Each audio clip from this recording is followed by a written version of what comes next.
Hi, Dad. So, one of the things that I didn't expect, and I don't think you would have expected, is that I became an expert on apologies. I have a lot of niche expertises, and this is one of them. You never apologized for a damn thing in your entire life. You said sorry, but you didn't apologize. Um, I would be upset about something, and I would say, I don't want to do the thing. And you would say, well, I'm sorry, but you're just going to have to do it.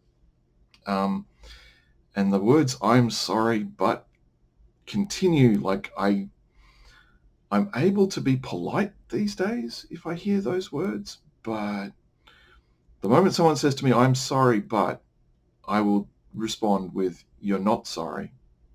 Um, Otherwise, there wouldn't be a but in there. Um, I did reach a point in my life in my 20s when I realized that I had hurt people in ways that were wrong. And I wanted to actually apologize to those people. And I came up with a formula for identifying a good apology, a meaningful apology, as opposed to a meaningless apology. A meaningful apology has three parts. A bad thing happened. I accept some measure of responsibility for the bad thing. I am going to do something to make things better. Um, and maybe you can actually convey the entire thing, all of that sentiment, with just saying the word. You tread on someone's foot, and you're sorry, you get away from them. You've acknowledged that a bad thing happened, that you were the one that tread on their foot, and you take your weight off of their foot. And that might be all you need to do. Um, but I remember I had this amazing privilege of going to a hospital where the intensive care unit was doing a training on what do you do when a patient dies and you have to tell their family that the patient under your care is dead. Um, and there's there's legal implications to the way that you do that apology, right? If you say, I'm sorry, we didn't do the right thing for your loved one, then you are likely to get sued, and so you don't necessarily want to accept too much responsibility for what's happened. Um, but you might want to say, your husband has died under my care, and we are very unhappy that this happened, and we want to do what we can to help you deal with the situation that you're in now. You know, you can say that, and it's not a legal admission of fault.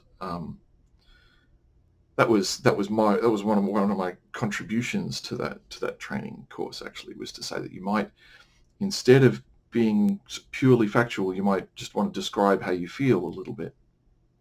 And one of the senior clinicians was like, "You don't want to go too far with that." And I'm like, "Absolutely, you don't want to be so distraught that the person starts to feel like they have to take care of you." Um, but you could think about saying something like, "I'm very sad that your husband is dead," um, which is probably true. My experience of intensive care people is that they are fantastic people, and you can either look at a 30% mortality rate in in intensive care and go, "Wow, that's a lot of people dying," or you can look at it as a 70% rescue rate, because no one who arrives at intensive care is going to survive on their own, and most of those people do end up regaining consciousness and being able to to leave and continue their lives. It's a tough gig. I mean, how do you make things better though? It's a real question. One of my favorite people in the world is a doctor who he was working in intensive care, and the patient couldn't breathe without assistance, and so they were putting a tube down his throat. And the tube, there's two pipes here.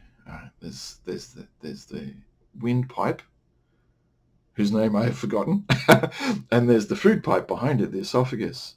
And they're both pink pipes made out of flesh, and so you have to, when you're putting the tube in, you have to be very careful that you get into the right one. And he missed. So this patient had pure oxygen being delivered into his stomach, which couldn't absorb the oxygen into his bloodstream, and the patient died.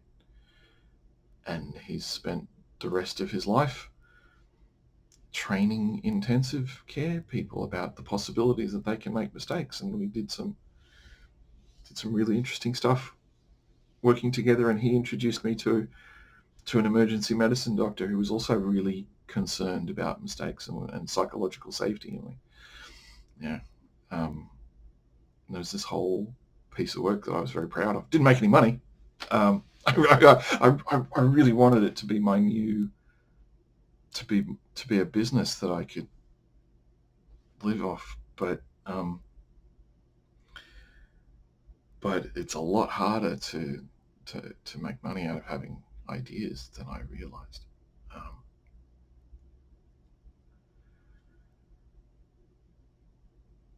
Yeah.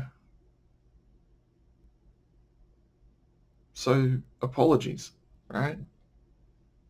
You acknowledge that a bad thing happened. You take some responsibility for it. You try to make things better in the future. I think that's what the Aboriginal people of Australia would. I think it would be useful if white people in this country could learn to say, you had a home that was yours, and we came and we took it from you, and you were hurt as a result of that. And it's not clear how we can make things better from here, because I own this house as far as the law is concerned, and I don't plan on giving it to anyone else. I'm an invader and I'm here to stay.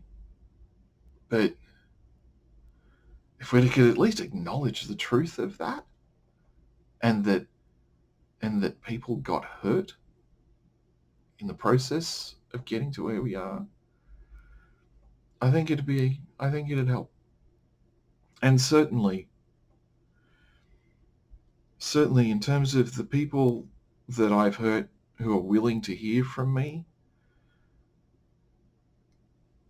my relationships with them are strengthened every time I acknowledge.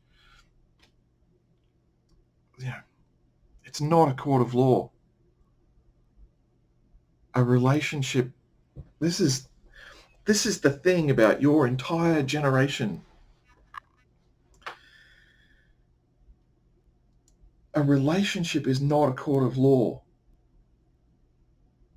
We're not here like the first one who admits fault gets punished and blamed for everything and has to grovel or whatever. That's not how grown-ups conduct relationships, and it's about damn time we grew up. It's about time people like you grew up, had the strength to accept that you did a bad thing, and maybe you will be asked to repair the damage that you did. Maybe just acknowledging that you're a person who's capable of hurting people. Maybe that in itself would be enough for things to start to improve. Well, we are where we are now. Let's see what happens next.